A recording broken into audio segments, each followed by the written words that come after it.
ഞങ്ങളുടെ തൊട്ട് താഴത്തെ ഫ്ലാറ്റില് ഒരു ജർമ്മനിക്കാരൻ താമസിക്കുന്നുണ്ട്. ജർമ്മനിക്കാരൻ? താമസിക്കുന്നുണ്ട്. ഞങ്ങൾ പരസ്പരം വെറുതെ ഒന്ന് പരിചയപ്പെട്ടതാ.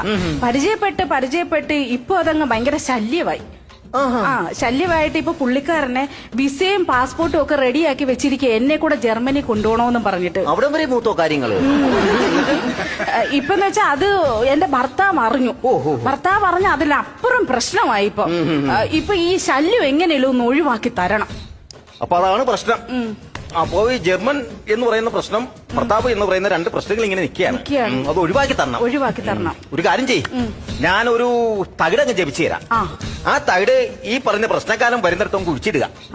അയാൾ അതിനെ മറികടന്ന് കഴിഞ്ഞാൽ പിന്നെ അയാൾ ഈ നാട് വിട്ട് അങ്ങ് പൊക്കോളൂ. ആര് വരുന്നിടത്ത് കുഴിച്ചിട്ടുണ്ട്? ഈ ജർമ്മനിക്കാരൻ വരുമല്ലോ ശല്യമായിട്ട്, അപ്പോൾ അയാൾ അത് മറികടക്കുക, അയാൾ ഈ നാട് അങ്ങ് വിട്ടു പൊക്കോളൂ. അയ്യോ, ജർമ്മനിക്കാരൻ പോവണ്ട, പിന്നെ ഭർത്താവ് പോയാ മതി.